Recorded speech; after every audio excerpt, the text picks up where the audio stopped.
It has been a year, and a little bit of this, a little bit of that. Not too much traveling since of COVID, so mainly sticking to home. Mm-hmm. Yeah, I wish I could say that being at home inspired me to, clean every closet and cupboard, but the ones that I did clean, I still have the stuff stacked. I haven't been able to get rid of it. So it kind of put a damper on that activity. Howdy, howdy. What are you cleaning Hey, out? Nita. Vera? Hello. So I can see in the upper corner that we are live on YouTube now. So our meeting is being broadcast. We might as well go ahead and get started. We can all see in the chat that it is being recorded. So I want to make sure everybody's aware of that. But I figure since we're broadcasting, we should go ahead and come to order and get started. Okay. Bill Kennedy. Here. Okay. Vera Marie Alvarez Flores. Here. Linda Cordero. Present. Matt Beecher. Present. Perfect. Okay, so I think we have a couple items on our agenda. One is to review the minutes and approve them. I don't know, Bill, I should let you do that since you're the president. You probably have the agenda right there. I don't. I'm working on my screen, so. Okay, we'll move on to approving the minutes of the April 7th, 2020 meeting. Everybody go ahead. I'll move to approve them as presented. I second. Okay, we have a first and a second. All those in favor say aye. Aye. Aye. Okay. Anybody opposed? All right, those minutes are approved. Are we going to do anything with public comments? I mean, have we had anybody wanting to make public comments? So the way we've been handling public comments for our board meetings is that folks have been provided a deadline to write in, and we don't have any written in comments for us. And we've never, in the 15 years I've been hosting this meeting or holding this meeting, I have yet to have even a public participant. The superintendent may join us. He's in another meeting I just left, so he may end up joining us in a little bit. But other than his arrival, there's not much to expect from the public. All righty. I guess we'll move on to the review of the audit report. Matt, that's your bailiwick. Yep, I'm going to go ahead and share my screen and just walk through a few quick slides like I do each year when we get to this part. Oh, I have one question. Sure. If I might. I take it from last year, I never heard anything about the refunding certificates.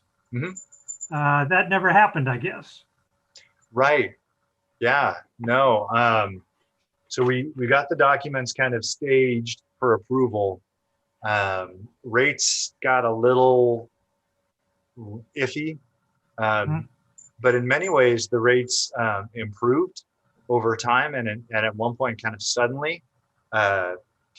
And where I landed on that is that while we could save some money over the term of the refunding, with the time that we had available in the district and with the school board, and the work that really needed to be done to get into an effective distance learning stance, and then the work we need to do to bring employees back safely, and then the work we've been doing to bring students back safely into in-person instruction, I couldn't see taking that time away from the board and their operations, me and my team, our ability to get work done.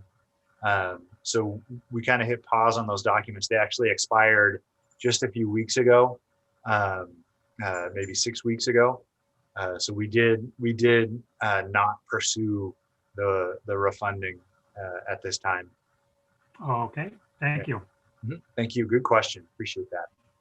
I'm going to go ahead and hopefully you are seeing this screen right here.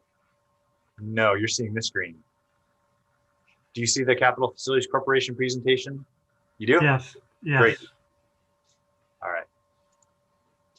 So on our agenda, we've already approved the minutes. I want to take a few slides to kind of, as I always do kind of a reorientation around the structure of the transaction, and then walk through a couple of the specific sections in the contract or in the audit report that address the Capital Facilities Corporation. So certificates of participation are a financing mechanism that are secured by lease payments that the school district makes to this corporation for the use of facilities or equipment. And they're generally considered an obligation of the general fund. You can from time to time use other funding sources if they're available, developer fees or what have you. But generally it is a commitment of the general fund. That's how they're considered by investors. So to try and briefly describe in this chart of all the things that occur in creating a COP structure, the first thing that occurs is the school district creates like a $1 lease to the Capital Facilities Corporation. This corporation then leases the property back for rental payments that are generally going to be significant. The trustee then takes those lease payments and kind of creates an investment security around those lease payments and sells literally certificates of participation, meaning you buy an interest in collecting the lease payments over time, and an interest rate, whatever it might be based on the market, is what's used to discount the total of those lease payments back to what your actual proceeds from that sale are. And that's what happens in the final section, is you end up with COP proceeds that come to the corporation because they're the ones who sold the certificates of participation for those lease payments being collected by the district or paid by the district. And you then pursue capital projects with those funds. And so in this case, we have pursued all of those projects. We've implemented all those projects, and we're out of money to spend. And now the corporation's business is making those payments to investors for the certificate loan. So at one point, the corporation had its own audit, and we actually had a second audit to review in this meeting for the Capital Facilities Corporation. It got to the point because of Asb 34, which is about 25 years old at this point, 20 years old. It just wasn't practical anymore to do a separate audit. The cost of auditing and identifying the assets of the corporation, the things that the corporation had built, would be too expensive. So we consolidated it, and now we just kind of grab the pieces out of the district's audit report and share it in this meeting. So this is the list of them. I'll share with you the actual images. Here's the auditor's opinion on the district's financial statements, where it says, in all material respects, the respective financial position of the government activities are presented in accordance with accounting principles generally accepted in the United States of America.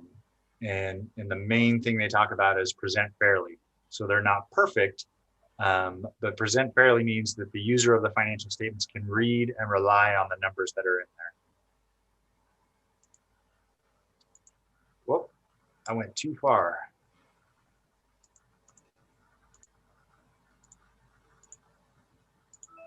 Okay.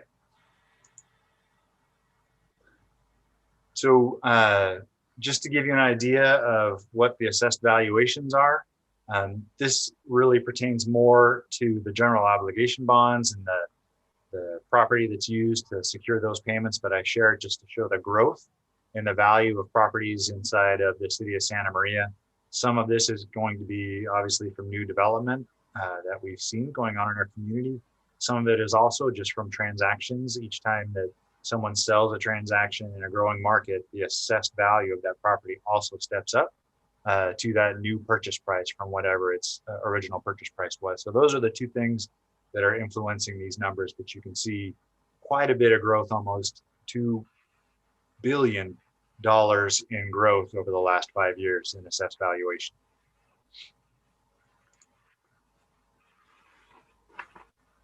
A lot of that coming from these taxpayers The largest one being Windset Farms and their enclosed greenhouse, where I believe they're growing tomatoes.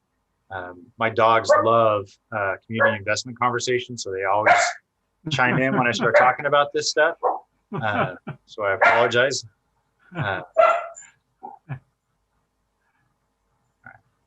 They're moving on. So this is a comparison of the district's long-term debt. You can see the second line on here is the certificates of participation. Between 2019 and June 30, 2020, we paid off about $2 million in those obligations.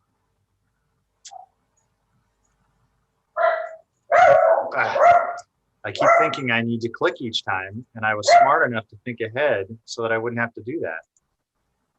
But just not smart enough to remember it this morning.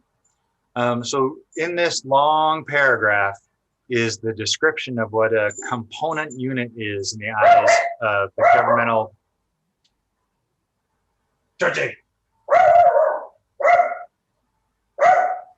I must have a bird in my front yard, and my youngest dog is barking like crazy. She's going to end up locked in the backyard if this keeps up. All right. So that's why that's one of the reasons with this separate corporation, we have to have what is called a component unit. Essentially what that means is it's a separate entity, but it doesn't really live its own separate life. The school board kind of controls its budgeting. The school board controls its mechanics, but it does have its own separate board. That's us.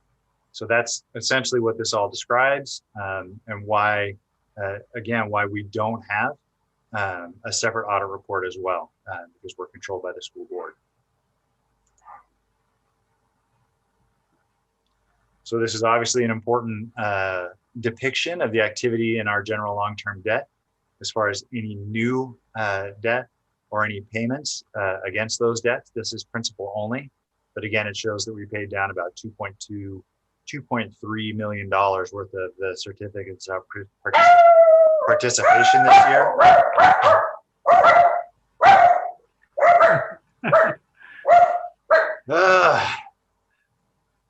Just glad a fire engine isn't going by. Oh my goodness gracious. Give me just a second, please. Go ahead, just like kids. No problem. If my dog were in the room, he'd probably be doing that too.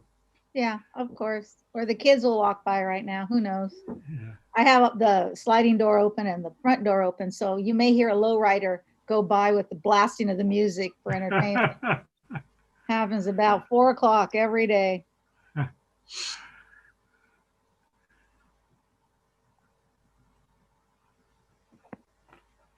Oh, Luke's aboard. Oh,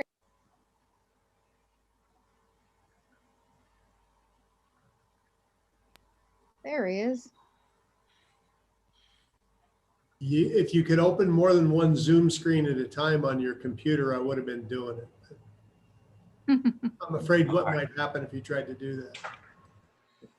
All right, so my coworkers are now outside in the backyard, and hopefully won't be bothering us anymore. We can get through this. You didn't accidentally leave the gate to the front open, did you? I don't know if it would have been an accident at this point. So that does show us that we did pay down that almost $2.3 million worth of certificates of participation in the current year. It also shows that we expect to pay about the same amount down next year.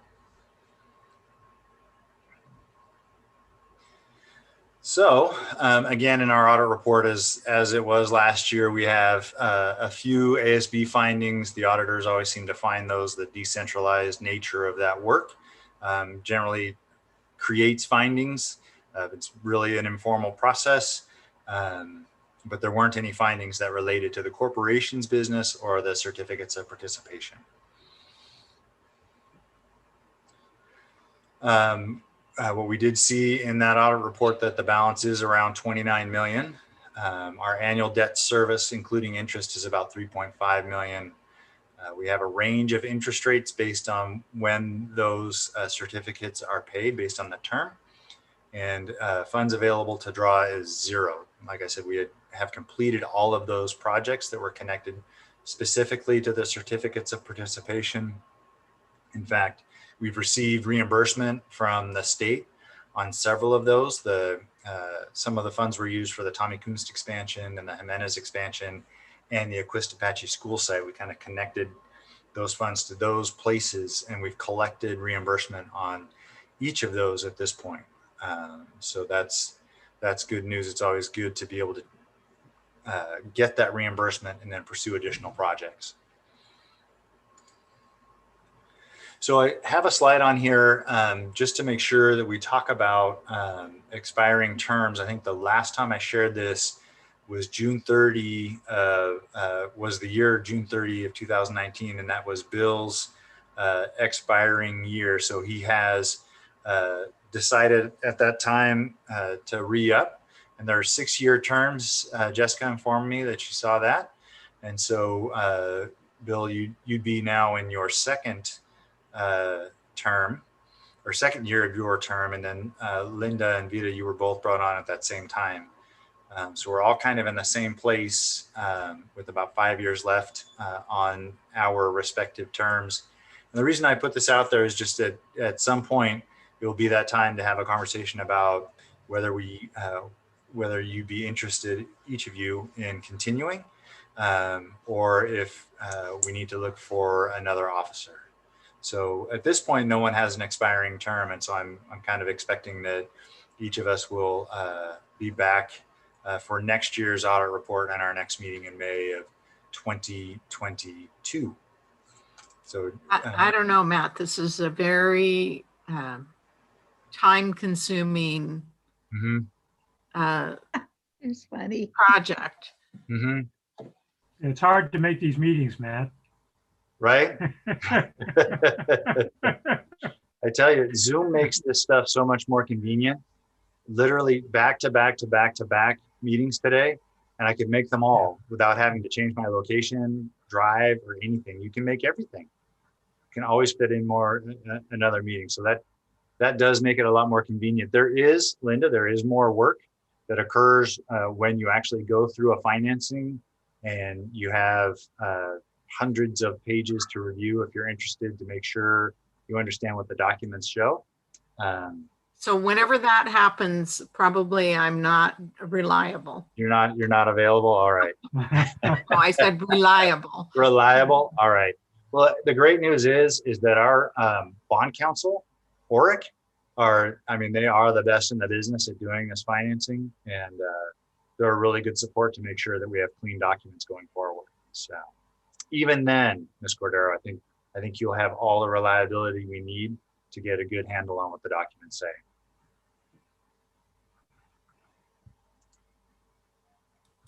So with kind of a discussion in general about where we are in terms for our positions in the corporation, is there any other business that we want to talk about at this time?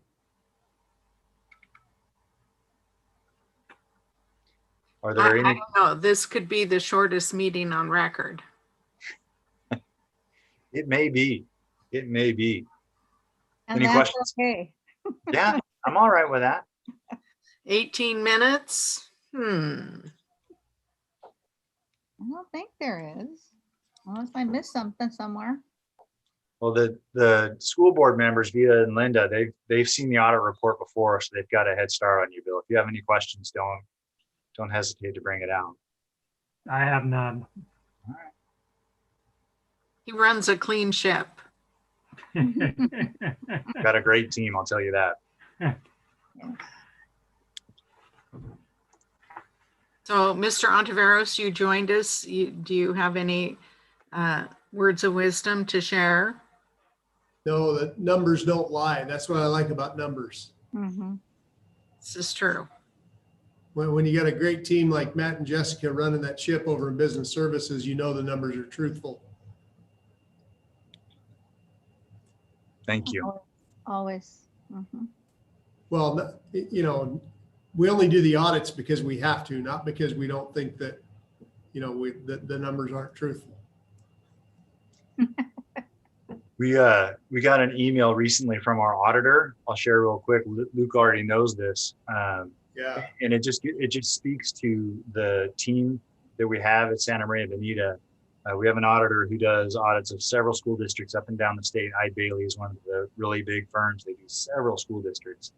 And he sent me an email just specifically to thank Julie Yamada, who does our enrollment and student information reporting, attendance reporting, to just compliment how gracious she was, how responsive she was, and how complete her responses were.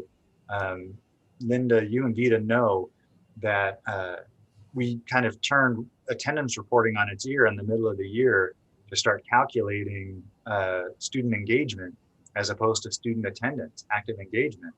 And so there were a lot of changes inside the program. It took Aries, which is one of the more substantial attendance software, student information softwares, it took them several weeks to figure out how to do the programming and getting it published out to school districts. And with his exposure to other schools, Rick Essler, the auditor, had to compliment her and her ability to be responsive and get that part done quickly and seamlessly. And so, that's something that I find in my team in business services. It's true with our team in food services. It's true with our leadership team that we're going to meet with here shortly. We have a lot of really good people in the district that make all this work possible, so that we can focus on learning and get this debris, the stuff that can be complicated, if you let it out of the way, so we can all focus. So I have to share that as well. We've just got a really good team to work with. That's good to hear. I appreciate you sharing that too, and let her know that we know, and we thank her for that. I will. I'll pass that along. Thank you, Dina. Is the new school over by Costco, is that fully open now? Yeah, It is. it's fully open with students attending in person and a hybrid A/B model. So we've got kids on campus and everything. We haven't finalized to the point of a notice of completion, right? Which is a technical term. You have to really finish your punch list and agree on your final price and all that kind of stuff. But it's a fully functioning campus and doing all the things it needs to, as far as receiving students, having instruction occur, preparing meals on campus, all that stuff is happening. Great. Well, it looks nice. Driving by, it looks nice. Well, it's a beautiful site. They are the Bill Libin Elementary Huskies. Huskies. We haven't done an official opening of the building or anything, so when we do that, we'll need to include you, Bill, so you can take a little tour of it. Yeah. I would like that. I have some stuff I can share with you, Bill. I'll send you a link to a photographer's website where there are some amazing pictures. Great. Okay. And then the school site put together a video that was kind of a walkthrough of the campus, and then a reveal on the school mascot. And so I went through and grabbed my Citizens Bond Oversight Committee members and a lot of the folks who assisted on the election process for Measure T. And I'm sorry, I didn't think to grab you on there as a provider of some of the funds that we received as match on the COP projects that we then applied to finish the school at Libin. So I really should have included you, but I'll send you that stuff so that you can kind of view how the school looks, some of the kids on campus and some of their leaders. It's really pretty amazing. Okay, I appreciate that. Thank you. You're welcome. Right now, it's just pretty amazing to have students on our campuses. Absolutely. Absolutely. Is there anything else that I can provide? Any other answers or? No. Hey, Matt, if I could ask you a favor to make me a host so I can keep Linda and Vita for a minute? Yes, I'll go ahead and that. And so I think if we're ready, we can end the meeting. I'll stop the broadcast and then I'll make you the host. It was nice to see you, Mr. Kennedy. Thank you, Bill. Same Bill. here. Nice to see you all. Thanks, Okay. Jessica. Thanks again for all your help. Bye. Hopefully Thank one you. day we can get together and see each other in person. Amen. Looking forward to it. Yes. Concept. Yeah. All right. So we're adjourned. We're you soon. adjourned. Okay. Thank Thank you. you. Thank you, Bill. Thank you, Jessica. Thank you. Bye-bye. Bye, Bye. Jessica. Bye, everyone.